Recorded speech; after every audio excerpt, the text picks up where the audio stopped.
नमस्कार दोस्तों, Advika online classes Prayagraj के यूट्यूब चैनल पर आपका हार्दिक स्वागत है।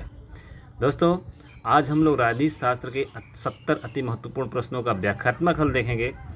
ये प्रश्न आपको BPSC TRE 4, estate 2025, Uttar Pradesh प्रशिक्षित स्नातक भर्ती परीक्षा और प्रशिक्षित परा स्नातक भर्ती परीक्षा के साथ ही एलटी ग्रेड, जीआईसी प्रवक्ता, यूजीसी नेट, असिस्टेंट प्रोफेसर और उन तमाम भर्तियों के लिए महत्वपूर्ण है जिसमें राजनीति शास्त्र से संबंधित प्रश्न आते हैं। आइए इन प्रश्नों को एक एक करके देखते हैं। आप इन सभी प्रश्नों को ध्यान से देखेंगे और नोट करते हुए चलेंगे, ठीक है।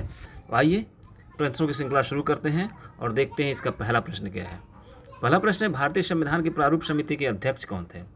तो आपको पता होना चाहिए, भारतीय संविधान की प्रारूप समिति जिसे ड्राफ्टिंग कमेटी भी कहते हैं, इसके अध्यक्ष भीमराव अम्बेडकर थे, ठीक है।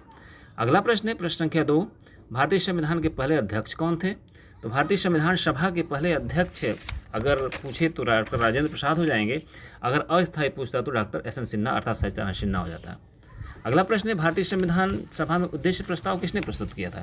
तो भारतीय संविधान सभा में उद्देश्य प्रस्ताव 13 दिसंबर 1946 को पंडित जवाहरलाल नेहरू के द्वारा प्रस्तुत किया गया था, जो भारतीय संविधान की उद्देशिका का आधार बना, अर्थात कुछ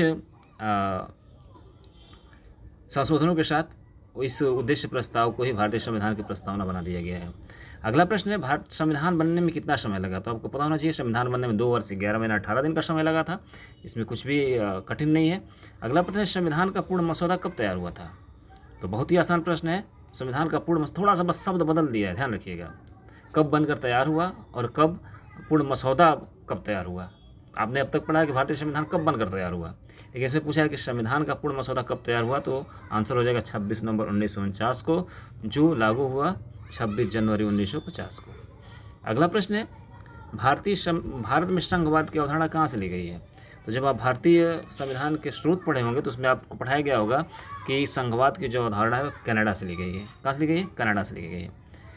अगला प्रश्न है, अवशिष्ट विषय वे हैं जो किस में आते हैं?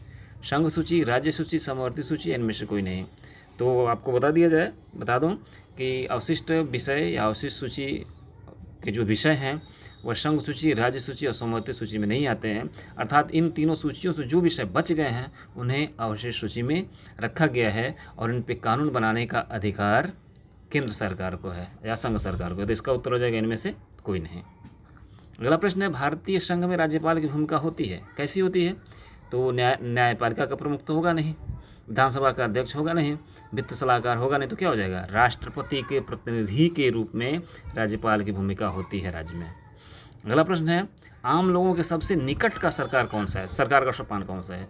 सबसे निकट अगर बात करें तो केंद्र सरकार तो सबसे निकट होगी नहीं, राज्य सरकार भी नहीं होगी, तो क्या हो जाएगी? स्थानीय स्वायत्त सरकार जो होती है आम लोगों के सबसे निकट के सरकार का सोपान है। अगला प्रश्न है, भारतीय संविधान की 8वीं अनुसूची में कितनी भाषाओं को मान्यता दी गई है? तो आपको बता दें कि जब संविधान लागू हुआ उस समय 14 भाषाएं थी। 15वीं भाषा के रूप में सिंधी को जोड़ा गया, उसके बाद 3 अन्य भाषाओं को जोड़ा गया, ठीक है, और लास्ट में 4 भाषाओं को जोड़ा गया। इस तरह कुल मिलाकर के 22 भाषाएँ हो चुकी हैं। इस समय कितनी भाषा हो चुकी हैं? 22। तो आप उत्तर लगाएंगे 22, ठीक है। अगला प्रश्न है, भारत में सरकार के विभिन्न स्तरों के बीच विवादों का निपटारा कौन सी संस्था करती है? एक अच्छा प्रश्न है। संसद करेगी, सर्वोच्च न्यायालय करेगा, चुनाव आयोग करेगा या राष्ट्रपति करेगा? तो भारत सरकार के विभिन्न स्तरों के बीच विवादों का निपटारा करने का काम कौन करेगा? सर्वोच्च न्यायालय करेगी, ठीक है। संघ सूची में कितने विषय हैं? अगला प्रश्न है, संघ सूची में कितने विषय हैं? 47, 66, 97 या 100? तो जो वर्तमान की अगर बात किया जाए तो संघ सूची में कुल 100 विषय हैं, जो पहले 97 थे, ठीक है। राज्य सूची में इस समय 66 विषय हैं और समवर्ती सूची में 52 विषय हैं। तीनों को याद कर लीजिए फिर से। संघ सूची 100 विषय, राज्य सूची में 66 विषय और समवर्ती सूची में कुल 52 विषय हैं। अगला प्रश्न है, भारतीय संविधान का कौन सा अनुच्छेद भारत को राज्यों का संघ कहता है? तो इसका उत्तर हो जाएगा अनुच्छेद 1। इसका 100 लगा लीजिए। इसका हो जाएगा अनुच्छेद 1, भारत को राज्यों का संघ अनुच्छेद 1 कहता है। अनुच्छेद 14 समानता का अधिकार है। अनुच्छेद 21 प्राण एवं दैहिक स्वतंत्रता है। अनुच्छेद 21 की अगर बात किया तो शिक्षा का अधिकार है। और अनुच्छेद 32 संवैधानिक उपचारों का अधिकार है, जिसे भारतीय संविधान के जनक डॉक्टर भीमराव अम्बेडकर ने संविधान की आत्मा कहा है। ठीक है। अगला प्रश्न है संघवाद। संघवाद का अर्थ क्या है? तो संघवाद का अर्थ हो जाएगा एकल सरकार होगी नहीं, राजतंत्र होगा नहीं, तानाशाही होगा नहीं, तो क्या बचा? सरकार के स्तरों के बीच शक्तियों के विभाजन को ही संघवाद कहा गया है। ठीक है, समझ में आ रहे प्रश्न? चलिए मिलाते भी चलेंगे आपके कितने प्रश्न सही हो रहे हैं। अगला प्रश्न है भारतीय संविधान का जनक किसे कहा जाता है? क्वेश्चन आ गया, भारतीय संविधान का जनक किसे कहा जाता है? तो भारतीय संविधान का जनक आपको पता होना चाहिए ड्राफ्टिंग कमेटी के अध्यक्ष भीमराव अम्बेडकर थे, और इन्हें भारतीय संविधान का जनक भी कहा जाता है। ठीक है, father of the constitution of India. अगला प्रश्न है भारतीय संविधान की प्रकृति कैसी है? तो भारतीय संविधान की प्रकृति है संघीय एकात्मक लक्षणों के साथ। ठीक। संविधान का कौन सा भाग मौलिक अधिकारों से संबंधित है? तो भारतीय संविधान का भाग 3 मौलिक अधिकारों से संबंधित है, जिसे भारतीय संविधान का मैग्ना कार्टा भी कहते हैं। ठीक है। अगला प्रश्न है, आपको भारतीय संविधान के भाग पढ़ा दिए गए हैं, उसका टेस्ट भी करा दिया गया है। ठीक है, आप सभी भागों को देख लीजिएगा, 22 भाग हैं, सभी भागों को ध्यान से देख लीजिएगा, इसमें से एक न एक प्रश्न आपको आना ही आना है। अगला प्रश्न है कौन सा शब्द प्रस्तावना में लिखित नहीं है? तो इसका सीधा उत्तर हो जाएगा समृद्धि। समृद्धि का उल्लेख भारतीय संविधान की प्रस्तावना में नहीं है। ठीक है। अगला प्रश्न है भारत में विविधता में एकता पदबंध किससे संबंधित है? देखिए थोड़ा सा दिमाग लगाइए, आप भी बताइए। भारत में विविधता में एकता पदबंध किससे संबंधित है? सांस्कृतिक अस्मिता, सैन्य एकता, राजनीतिक एकरूपता या धार्मिक प्रभुत्व? इसका उत्तर हो जाएगा सांस्कृतिक अस्मिता। ठीक है। अगला प्रश्न, देशी रियासतों का भारत में विलय में किसकी महत्वपूर्ण भूमिका रही? तो ये प्रश्न आपको पता होना चाहिए कि जब भारत आज़ाद हुआ उस समय हमारा देश कई भागों में बटा हुआ था, कई छोटी छोटी रियासतों में बटा हुआ था। उन रियासतों को एक में मिलाने का काम जिस व्यक्ति ने किया उनका नाम है सरदार वल्लभ भाई पटेल। ठीक है, क्या नाम है? सरदार वल्लभ भाई पटेल। आपको पता जाएगा सरदार वल्लभ भाई पटेल। अगला प्रश्न है भारत को गणराज्य कहा जाता है क्यों? भारत को गणराज्य कहा जाता है क्यों? तो इसका उत्तर हो जाएगा भारत को गणराज्य कहने का एकमात्र कारण है कि यहाँ राष्ट्रपति का चुनाव होता है। ठीक है, राष्ट्रपति निर्वाचित होते हैं, इसलिए भारत को गणराज्य कहा जाता है। अगला प्रश्न है, क्या हो जाएगा इसका उत्तर? बी। अगला प्रश्न है भारत संविधान में मूल रूप से कितने अनुच्छेद थे? तो 395 अनुच्छेद थे, सबको पता है। अगला प्रश्न है मौलिक कर्तव्य किस देश से लिए गए हैं? ठीक है, तो जब आप भारतीय संविधान की प्रस्तावना पढ़े हैं तो उसमें आपको बताया गया है कि मौलिक कर्तव्य जो है रूस से लिए गए हैं। ठीक है, सोवियत संघ जिसे कहा जाता है। इसमें से कौन मौलिक अधिकार नहीं है? समानता का अधिकार है, स्वतंत्रता का अधिकार है ही, संपत्ति का अधिकार आपको मौलिक अधिकार नहीं है, इसे 44वें संविधान संशोधन द्वारा हटा दिया गया है। अगला प्रश्न है भाषण और व्यक्ति की स्वतंत्रता किस अनुच्छेद में है? तो अनुच्छेद 19 में है, पता होना चाहिए। अनुच्छेद 32 को संविधान के हृदय और आत्मा किसने कहा है? अभी हमने बताया है, अनुच्छेद 32 को संविधान के हृदय और आत्मा डॉक्टर भीमराव अम्बेडकर ने कहा है। अगला प्रश्न है कौन सा मौलिक अधिकार भारतीय नागरिकों और विदेशियों दोनों को प्राप्त है? तो जो मौलिक अधिकार है उसमें से जो भारतीय और विदेशियों दोनों को प्राप्त है, इसमें से अगर देखा जाए तो समानता का अधिकार, भाषण की स्वतंत्रता का अधिकार, शिक्षा का अधिकार, इनमें से कोई नहीं था। आपको उत्तर हो जाएगा समानता का अधिकार, क्योंकि जो अनुच्छेद भारतीयों के साथ साथ विदेशियों को भी प्राप्त है उसमें अनुच्छेद 14, अनुच्छेद 20, अनुच्छेद 21, अनुच्छेद 22, अनुच्छेद 25 से 28 और 29 और 30, ये इतने मौलिक अधिकार हैं जो भारतीय के साथ साथ विदेशियों को भी प्राप्त है। अब ध्यान से सुनेंगे फिर से। अनुच्छेद 14, अनुच्छेद 20, अनुच्छेद 21, अनुच्छेद 22, अनुच्छेद 25 से लेकर 28 तक और 29-30। ठीक है, कभी भी एग्जाम में आए तो इन अनुच्छेदों को आप याद कर लीजिए कि भारतीयों के साथ साथ विदेशियों को भी ये अनुच्छेद, ये अधिकार, मौलिक अधिकार प्राप्त है। ठीक है। अगला प्रश्न है पंचायतों को संवैधानिक दर्जा कब दिया गया था? आपने पढ़ा है, बताएंगे आप कि पंचायतों को संवैधानिक दर्जा कब दिया गया था? थोड़ा सा मैं इसको बड़ा करने का प्रयास कर रहा हूँ, देखता हूँ बड़ा हो जाता है तो। हाँ ठीक है। अगला प्रश्न है पंचायतों को संवैधानिक दर्जा कब दिया गया था? बताएं। 91 में, 1992 में, 93 में या 95 में? तो इसका उत्तर हो जाएगा 1993 में। ठीक है। केंद्र राज्यों के बीच करों के बंटवारे की सिफारिश कौन करता है? ठीक है, कौन सा निकाय करता है? तो केंद्र और राज्यों के बीच जो करों के बंटवारे की सिफारिश करने वाला आयोग है वह है वित्त आयोग। ठीक है, कौन सा आयोग है? वित्त आयोग। ठीक। मौलिक अधिकार निलंबित किए जा सकते हैं। मौलिक अधिकार कब निलंबित किए जा सकते हैं? अगला प्रश्न है, मौलिक अधिकार कब निलंबित किए जा सकते हैं? बताइए। आम चुनाव के दौरान, वित्तीय आपातकाल में, राष्ट्रीय आपातकाल में या कभी नहीं? तो इसका उत्तर हो जाएगा राष्ट्रीय आपातकाल में। ठीक है, राष्ट्रीय आपातकाल में। मौलिक अधिकारों के उल्लंघन पर याचिका कौन दायर कर सकता है? थोड़ा सा अच्छे से इसका ऑप्शन देखेंगे। केवल पीड़ित व्यक्ति, कोई भी नागरिक, केवल सरकार या सर्वोच्च न्यायालय? तो मौलिक अधिकारों के उल्लंघन पे याचिका दायर करने का अधिकार हर भारतीय नागरिक को दिया गया है, अर्थात कोई भी नागरिक मौलिक अधिकारों के उल्लंघन पे याचिका दायर कर सकता है। ठीक है। अगला प्रश्न, निम्न में से कौन सा एक मौलिक कर्तव्य है? मतदान का अधिकार, पर्यावरण की रक्षा करना, विरोध करना या आरक्षण की मांग करना? आपका मौलिक कर्तव्य कौन सा है? तो हो जाएगा पर्यावरण की रक्षा करना। ठीक है। आई थिंक आपको ये व्याख्या अच्छी लग रही होगी, आप इसको नोट करते चलें और थोड़ा सा अगर अच्छा लगे तो अपने दोस्तों के यहाँ शेयर करने का भी प्रयास करें। ठीक है। अगला प्रश्न है कि निम्न में से कौन सी विशेषता अमेरिकी संविधान से ली गई है? एक अच्छा प्रश्न देखेंगे। न्यायिक पुनर्विलोकन, संसदीय शासन प्रणाली, मौलिक अधिकार या नीति निर्देश तत्व? इसमें से कौन सी विशेषता अमेरिका के संविधान से ली गई है? ठीक है। न्यायिक पुनर्विलोकन, संसदीय शासन प्रणाली, मौलिक अधिकार और नीति निर्देशक तत्व। तो इसमें न्यायिक पुनर्विलोकन के साथ साथ मौलिक अधिकार की भी बात की गई है, तो आप इसको थोड़ा सा देख लेंगे, लेकिन हमारे अनुसार जो इसका आंसर होगा मौलिक अधिकार ही होना चाहिए।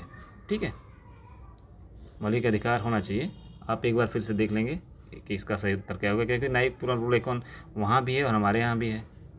ठीक है, और मौलिक अधिकार भी प्रभावित है वहीं से, तो आप इसका आंसर देख लेंगे, लेकिन अभी मौलिक अधिकार लगा के आगे बढ़ते हैं। ठीक है। केंद्र और राज्यों के बीच शक्तियों के विभाजन संबंधी अनुसूची कौन सी है? जो अभी आपने 3 सूचियाँ पढ़ी है, संघ सूची, राज्य सूची और समवर्ती सूची, इसका उल्लेख 7वीं अनुसूची में की गई है। ठीक है। अगला प्रश्न है, देखिए, भारतीय संविधान को अर्धसंघात्मक किसने किया? कई बार परीक्षाओं में पूछा गया है, अर्धसंघ किसने कहा है? ठीक है, तो इसका उत्तर हो जाएगा केसी व्हीयर।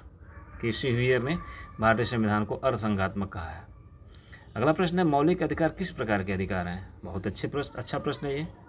मौलिक अधिकार किस प्रकार का अधिकार है? नैतिक अधिकार है, प्रथागत अधिकार है अर्थात ट्रेडिशनल राइट है, या पॉलिटिकल राइट है, राजनीतिक अधिकार है, या संवैधानिक अधिकार है? ठीक है, तो इसका सही उत्तर हो जाएगा आपका मौलिक अधिकार आपके संवैधानिक अधिकार है, संविधान के द्वारा आपको प्राप्त है।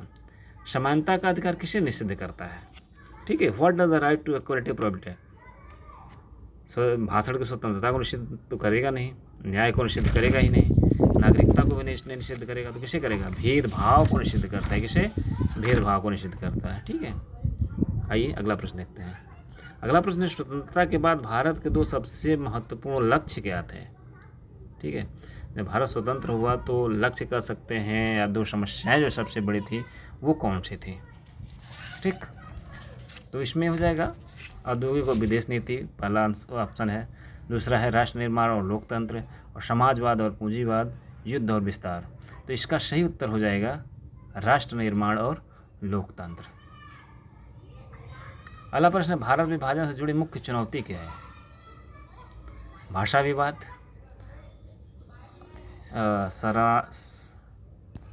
शरणार्थियों का पुनर्वास, वैज्ञानिक शोध, या इनमें से कोई नहीं? भारत विभाजन से जुड़ी मुख्य चुनौती क्या थी? तो इसका सही उत्तर हो जाएगा शरणार्थियों का पुनर्वास। ठीक है। देशी रियासतों का एकीकरण क्यों महत्वपूर्ण था? अगला प्रश्न है, देशी रियासतों का जब अभी हमने पढ़ा है कि सरदार वल्लभ भाई पटेल ने रियासतों का एकीकरण में महत्वपूर्ण भूमिका निभाई थी, तो पूछ रहा है कि क्यों महत्वपूर्ण था? आर्थिक सुधार के लिए, सामाजिक न्याय के लिए, राष्ट्रीय एकता के लिए, विदेशी संबंध को शक्तिशाली बनाने के लिए। तो इसका एकदम सही और सटीक उत्तर जो हो जाएगा राष्ट्रीय एकता के लिए। ठीक है, अगला प्रश्न है 2019 में अनुच्छेद 370 के तहत जम्मू और कश्मीर के विशेष स्थिति के साथ क्या किया गया? निरस्त कर दिया गया और मजबूत किया गया, या स्थायी कर दिया गया, या असंवैधानिक घोषित किया गया? आप इसका उत्तर सोच करके बताएं, इसका सही उत्तर क्या होगा? अनुच्छेद 370 के साथ क्या किया गया, आप बताएं इसको।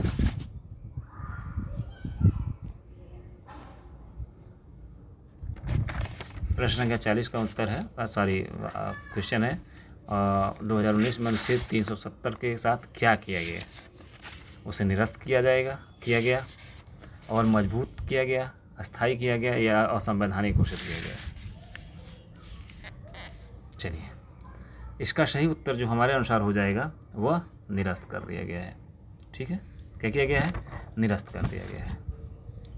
अगला प्रश्न है कौन सी विशेषता सभी धर्मों के समान व्यवहार को सुनिश्चित करती है? ठीक, तो जो भारतीय संविधान की प्रस्तावना में शब्द दिया गया है पंथ निरपेक्षता। ठीक है, पंथ निरपेक्षता का कभी अर्थ धर्म निरपेक्षता से भी लगाया जाता है, लेकिन सही शब्द जो है पंथ निरपेक्षता है। आगे व्याख्या मैं करूँगा। निम्न में से किस देशी रियासत को पुलिस कार्रवाई के माध्यम से मिलाया गया था? तो इसका सही उत्तर हो जाएगा हैदराबाद को। ठीक है, 3 रियासतें थीं जो बची थी, जम्मू कश्मीर, हैदराबाद। तो हैदराबाद को जो है ऑपरेशन पोलो के तहत भारतीय संघ में मिलाया गया। भाषाई आधार पर पहला राज्य आपको पता है आंध्र प्रदेश बना था।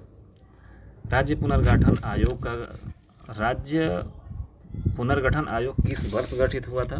तो राज्य पुनर्गठन आयोग का गठन 1953 में किया गया था। ठीक है, अगला प्रश्न है राष्ट्रीय आपातकाल के दौरान किस सूची पर केंद्र का नियंत्रण हो जाता है? ठीक है, ध्यान से देखेंगे। राष्ट्रीय आपातकाल के दौरान किस सूची के विषय राष्ट्रीय आपातकाल के दौरान किस सूची पर केंद्र का नियंत्रण हो जाता है? ठीक है, तो इस ऑप्शन है संघ सूची, राज्य सूची, समर्थित सूची और सभी। तो सभी सूची पे, चूँकि संघ सूची पे कानून बनाने का अधिकार तो ही है केंद्र को, तो राज्य सूची, समर्थित सूची सब पे हो जाता है। तो इसका उत्तर हो जाएगा इनमें से सभी। अगला प्रश्न है कौन सूची में वे विषय आते हैं जिन पर केंद्र और राज्य दोनों कानून बना सकते हैं? तो आपको पता ही गया है, समर्थित सूची, इसमें सोचना ही नहीं है। केंद्र राज्य के निर्धारण में कौन सा अनुच्छेद सबसे ज़्यादा विवादित रहा है? बहुत अच्छे। ठीक है, तो जो राष्ट्रपति शासन वाला अनुच्छेद है 356, यही सबसे विवादित रहा है आज तक। इंदिरा गांधी के ज़माने में और ज़्यादा विवादित रहा। तो ये प्रश्न बन गया, केंद्र राज्य संबंधों के निर्धारण में कौन सा अनुच्छेद सबसे ज़्यादा विवादित रहा? तो आप लगाएंगे 356। अगला है केंद्र राज्य संबंधों के संबंध में किस आयोग की नियुक्ति है? सरकारी आयोग। एकदम आसान प्रश्न है, कई बार आया हुआ प्रश्न है, सरकारी आयोग हो जाएगा। अगला प्रश्न है भारत में राज्यों की सीमाओं को बदलने का अधिकार किसे है? तो भारत में राज्यों की सीमाओं को बदलने का एकमात्र अधिकार संविधान में संसद को दिया गया है। किसी राज्य की सीमा बदलने के लिए विधेयक कहाँ पेश किया जा सकता है? ये थोड़ा सा अच्छा प्रश्न है, आप देखेंगे इसको कि किसी राज्य की सीमा को बदलने के लिए जो विधेयक है वह दोनों में से किसी भी सदन में पेश किया जा सकता है। कहीं कहीं पर इसमें राज्यसभा दिया होगा, लेकिन जब राज्य से संबंधित मामला है तो राज्यसभा ही होगा। ठीक है, राज्य से संबंधित मामले हैं तो राज्यसभा ही होगा। ठीक है, अगला प्रश्न है राज्य की सीमा बदलने में राष्ट्रपति की भूमिका क्या होती है? तो राष्ट्रपति की पूर्व अनुमति लेना अनिवार्य होता है। ठीक है, तो पूर्व सिफारिश करना इसका आंसर हो जाएगा। अगला प्रश्न है अनुच्छेद 3 के तहत राज्य में विधेयक पेश करने से पहले क्या आवश्यक है? ठीक है, अनुच्छेद 3 के तहत राष्ट्रपति की सिफारिश आवश्यक है। ठीक, तो इसका आंसर हो जाएगा डी, राष्ट्रपति की सिफारिश। अगला प्रश्न है भारतीय संविधान का कौन सा अनुच्छेद केंद्र और राज्यों के बीच शक्तियों से संबंधित है? तो अनुच्छेद 246। भारतीय संविधान की 7वीं अनुसूची में कुल कितने विषय हैं? 3 विषय हैं।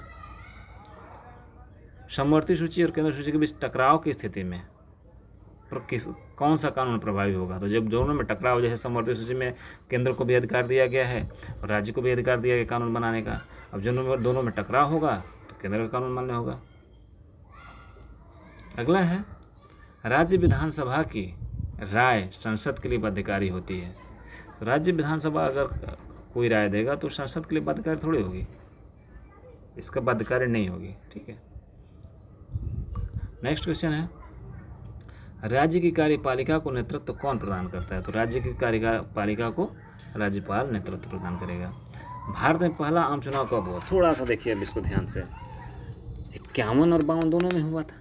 ठीक है, 51 के लास्ट में शुरू हुआ, 52 के स्टार्टिंग में समाप्त हुआ। अब इसमें दोनों ऑप्शन में आ गया है, तब क्या लगाएंगे? तब आप लगाएंगे निश्चिंत रूप से, कई बार जो आंसर माना गया है 1952। ठीक है, 1952 आप सही लगा लेंगे। बिहार के प्रथम मुख्यमंत्री कौन थे? बिहार के सभी परीक्षाओं के लिए महत्वपूर्ण है, कई बार पूछा जा चुका है। तो बिहार के प्रथम मुख्यमंत्री थे श्री कृष्ण सिंह। अगला प्रश्न है, लोकसभा के सदस्यों का कार्यकाल कितना होता है? ठीक है, तो लोकसभा के सदस्यों की अगर बात किया जाए तो इनका कार्यकाल होता है 5 वर्ष। राज्यसभा के सदस्यों का अगर बात किया जाए, राज्यसभा के, तो उनका कार्यकाल होता है 6 साल। और अगर 4 वर्ष की भी बात इसमें कर दी गई है तो 4 वर्ष होता है अमेरिका के राष्ट्रपति का, भारत से संबंधित नहीं है। क्लियर है? अगला प्रश्न है, भारत के संविधान में प्रस्तावना, भारतीय संविधान के प्रस्तावना में किस शब्द का उल्लेख नहीं है?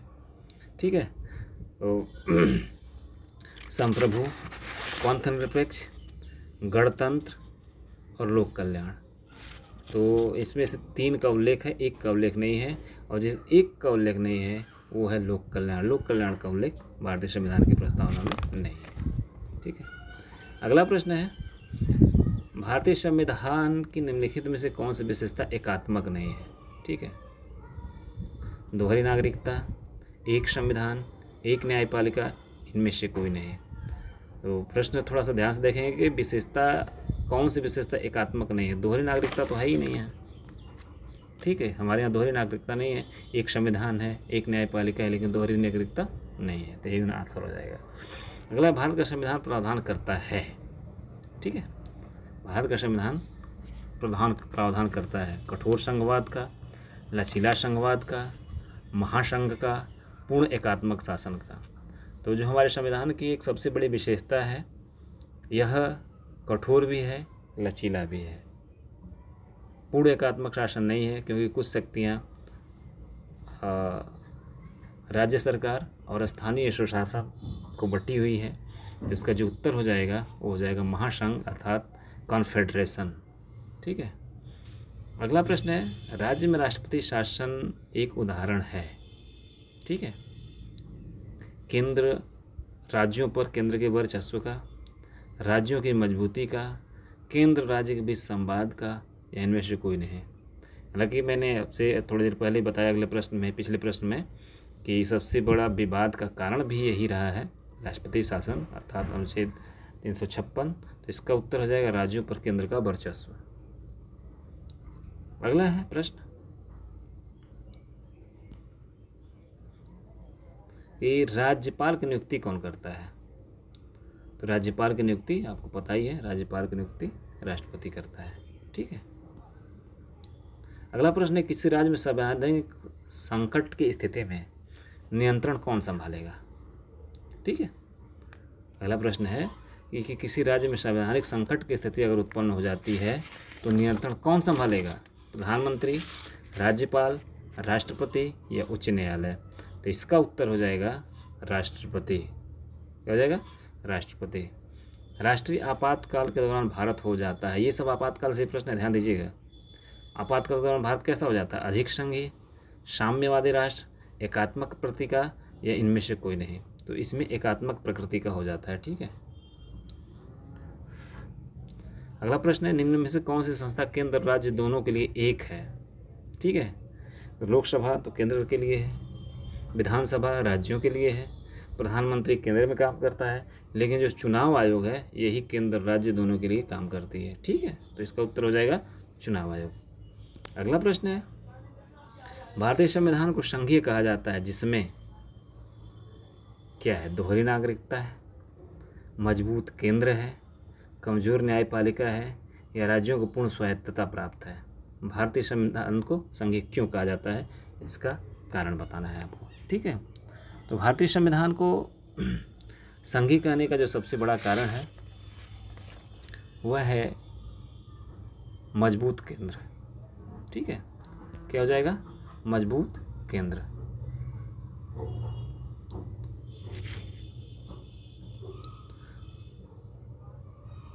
तो ये हाँ, इतने ही प्रश्न थे। ठीक, आज के प्रश्नों की श्रृंखला समाप्त होती है। आपको ये सीरीज़ कैसी लग रही है आप हमें ज़रूर बताएंगे कमेंट के माध्यम से। अच्छी लग रही हो तो इसे आप शेयर कर दें। फिर मिलेंगे अगले रविवार को। ये टेस्ट प्रतिदिन पैड ग्रुप में टॉपिक वाइज होता है और रविवार को, प्रत्येक रविवार को जनरल ग्रुप में इतिहास और राजनीति शास्त्र का टेस्ट होता है। आप इसमें भाग लें और अपना मूल्यांकन करते रहें कि आपकी तैयारी किस दिशा में जा रही है। तो आज के लिए इतना ही, फिर मिलेंगे अगली वीडियो में। तब तक के लिए अलविदा, बाय बाय। अपना ध्यान रखिए, पढ़ते रहिए।